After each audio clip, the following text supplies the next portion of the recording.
Together, brothers, for the Republic! What you doing over there, clone? Hello my friends and welcome back to Player Display. So today we're going to look at a figure that I'm a little bit late to the party on since it came out in I believe 2022 as a Target exclusive. This here is one of the weirdest Star Wars The Black Series figures I've ever looked at. This is the Clone Trooper Halloween edition. So this comes from a very long line of very awkward and controversial holiday edition Black Series figures that have been released online in shops or in the physical shops themselves. Of course, this one came out through Target, and it's definitely an odd one. But it's the only holiday edition figure that I actually like.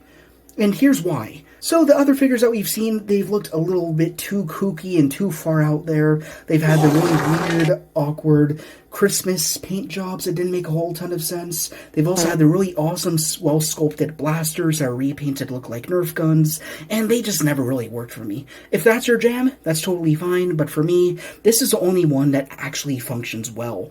And that's because it's a clone trooper, and what do clones love to do? They love to custom paint their own armor.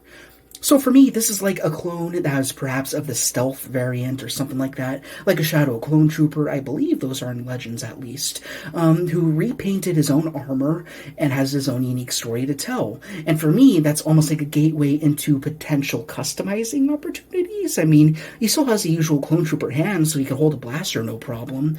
And he's got the head, I think he's got the head sculpt underneath it if you wanted to heat him up, then pop something else up under there if you really wanted to. So yeah, I'm seeing a lot of potential in this figure, so I don't know what I'm going to do with him just yet, but for now, as he stands, I think he's a ton of fun, and hell, we're going to go ahead and review him, so let's get right into that. Now, I can't imagine this is going to be a super long review because this entire figure, including the accessories, are just repaints, although they are very cool and wacky, and that's why I love this figure so much. But this figure is actually the version 2 Clone Trooper body, which I've never actually had before, so for me this is a unique experience as far as articulation is concerned. But as for the actual figure, yeah, it's just a repaint. There's no extra sculpted details or anything like that. The only thing we have is a Clone Trooper, more specifically a Phase 2 Clone Trooper, totally blacked out, which I think looks really cool. Also with a green skeleton paint job, which is not glow in the dark. Everyone asks that about this figure. It does not glow in the dark. Very sad to say. I think that would have been really amazing if they went that far. That's something I could do if I wanted to do some custom paint work, but ultimately I don't want to ruin the figure just because I love him so much as is. But yeah, here's our skeleton Clone Trooper, and we'll go ahead and start with the bucket up here. So we have the helmet, which is of course blacked out like the rest of the figure, but then we have the green paint deco, which covers most of the face. And one of the interesting things here is that we have the eyes, which are not actually along the main eyes of the helmet, but rather they are more placed towards the nose, which I think is a very ingenious idea. Like when you pull away from this figure a little bit, your focus still goes to those implied eye sockets, but when you pull it up close, that's when you can actually see the T-visor, which is very traditional for a clone trooper. And for me, it actually works really well, because even though the visor is painted in with that green, it would still make sense that the clone trooper could see out of it, because you could picture it's something of a mesh. There's very small holes inside of it that we can't really see from a distance. So for me, when you consider the lore of the Clone Trooper helmet, it checks out. It works for me. So I have absolutely no issue with that creative decision. And as for the skull in and of itself, I really like the design. I think it pops out really well. Looks like it was custom painted by a Clone Trooper. And yeah, it's got no jaw or anything, but I just really love how you got the teeth, you got the nose, which is over the mouth of the helmet, interestingly enough. You got some cheek sculpt over here. Well, not sculpt, but you got some implied lines right there. And then you got the rest of the dome for the skull up top. And yeah, it just looks really cool and fresh. I like it a lot. And going down, you get more of that skeletal details, of course. You got the rib cage, you got a little bit of that spinal column, you got some pelvis over here. When we go over to the arms, again, this is going by really quick. There's just not a whole ton to look at here. You got some bones up here. You got the 1, then the 2, and then, unfortunately, no green on the hands. I feel like that's something they could have done, but regardless, it still looks really nice. The one downside to this is when you look at it straight on and he's not articulated in any fancy poses or anything, those details on the arms kind of disappear because they are on the sides of the figure, except for the forearms. They show up a little bit more there, but yeah, we gotta look at this arm as well. Got the bones here, and then over here, it's worth mentioning that the paint goes over the little pad that he has on his left arm over there. Sorry, his right arm, excuse me. But yeah, there we are. Going on down, got some more bones, got some kneecaps as well. Got more of those bones here on the front calves. What is this, shin? I'm not an expert on the bone department, unfortunately, as much as I love skeletons, as you know. And then we also have some more paint detail on the shoes, which I also find very neat. Now, I think one thing that is pretty unfortunate, though, is they did not go the extra mile to do more on the back of the figure. Here, it's just a sea of black, and this would give you an idea of what an ideal Shadow Clone Trooper would probably look like, but alas, there is no paint detail over here to bring out more of the bone structure. Like, they could have done the back of his skull, and more of, like, the back spinal column over here, and some more on the legs and the arms as well. So, missed opportunity, but then again, if you're looking at this figure, you're going to be wanting to look at him from the front anyway, so not a huge deal, but I mean, yeah, that's pretty much it for the aesthetics of this figure. It's a basic Phase 2 Clone Trooper, which is molded all in black, and then it's got some painted green on it, and that's about it. But I still love it. So, anyways, let's go ahead. There's a little bit more to talk about because he also has some really wacky and strange accessories. The first little prop he has here is this little chest, which we have seen before, like every other piece in this figure. This comes from Maz Kanata. This is the chest that Rey opens to reveal the Skywalker saber on the inside. It's a Skywalker saber, not a Rey saber. Just want to make that straight. But anyways, the box itself is pretty simple. It's done in almost this really dark purple, I want to say. It's not quite a black, and you could tell that because there are some black bats and spiders embossed on the front of the chest, which I find pretty interesting. I kind of wish they weren't there, because then it would still be a good prop box that you could drop into any display that you wanted to. Maybe you could go ahead and paint up the rivets that are along the belts and stuff that are going around the box. It's a really nice sculpt. I actually really like this a lot. I might go out of my way to repaint it and turn it into something else, but as it is, it's very neat. You can also go ahead and open it. There are no hinges or anything, so you're just basically bending the plastic, which worries me a little bit because that means you're causing damage to the plastic whenever you're opening the chest, but regardless, you can't do that. And what's inside, we have a ghost Jabba, which is really strange, but I won't lie, I kind of dig it. It looks pretty neat. It looks airbrushed on, I suppose, so that's really interesting. You also have a whole bunch of junk on the inside, not painted or anything. It's almost in this caramel tan color. I'm not totally sure what it is. But yeah, you got a little bottle there or something. Is that Darth Revan's mask? That's kind of what it looks like right there. But yeah, just some clothing, scrolls, cloth, rags, just some whole lot of junk in here. So that's it for the chest. But as for what you're supposed to store inside of it, because there is a little bit of space, we have 5 Beskar ingots, which came from the, what was his name? It was the client, that's right, that was trying to purchase Grogu in the first season of The Mandalorian, and obviously he was shot down, but yeah, very well sculpted ingots, as you can see. It's got that very tiny, I believe, Imperial logo right there, but they are repainted to look like bars of Hershey's chocolate, and they look absolutely delicious. Again, it's technically a Halloween-themed figure, so he's got to have a little bit of candy, so I don't know how you're going to chew through metal, let alone how you're going to chew through a helmet, but there you go. So we got 5 of those, and we can store all of them inside. So we got another one, and we got 3 more. Just lie them out, spread them around a little bit. You can go ahead and just clasp that all back together, and that's very nice. Now we do have one more accessory, which I am not a fan of, but it's here to stay, I suppose. We have another critter for our critter collection in the Black Series. It's a vampirized Porg. I didn't mean to do that, but you know what? Maybe that's the treatment he deserves. Yeah, it's literally just a Porg from that 2-pack that's been repainted. In a way, I don't understand this paint job at all. It feels very weird to me. I mean, the colors are nice on their own. He's got a little bit of that light baby blue on his head, yellow eyes, some orange outlined wings, white tummy, and then the rest is done in black. But also when you're looking really closely, you've got some painted in fangs, which like aren't even sculpted or anything, so it just feels even more awkward.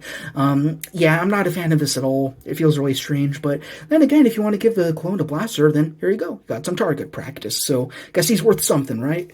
Now, even though this is a body mold that a lot of people are probably familiar with already, we have not actually reviewed it here on this channel, so I'm going to go ahead and do the whole gambit here. So over here, we have what looks like a dumbbell neck down here at the base, and then a ball joint up here at the top of the head, and I think there might be a separate Django/clone head sculpt underneath that's glued in there. It's a habit I wish they'd avoid. Looks like they're doing that with the newly released clones with the removable helmets, but it's in there. If you want to heat that up, you can pop the helmet off, but regardless, with it glued on, you do have some articulation to talk about, so we got very good amount of tilt with those two joints combined. Got 360 swivel, full exorcist. Got some down, a little bit of back, not so bad. As for the shoulders, and this is one of the best mechanical improvements of this new base body, the shoulder pauldrons, they're not part of the actual arm itself, and they're not attached up here in a weird way or anything like that. They are done in a way that they are attached to the bicep, so when you articulate the arm up, it kind of gloves over the top of the figure, which I think is the best way to do it. You can see it's kind of it kind of distorts a little bit when you articulate it that way, so be wary of that. I wouldn't leave it in that pose too long, but it does allow him to do a 90 and go a little bit beyond that, so that's pretty refreshing. Full 360, which looks excellent. No bicep swivel, but you do have a swivel down here in the elbow, which hits a little bit past 90, so you got a swivel there. You also have swivel wrists. This one goes in and out. As for the other one, it's a trigger hand, so it can, of course, go up and down very nicely. As for the torso, you got a ball joint in there. Do a swivel, little bit of tilt, actually a great amount of tilt. Forward, pretty good. Back, just a little bit. Nothing in the waist at all. As for legs, you can get a little bit more than we could with that version 1 body.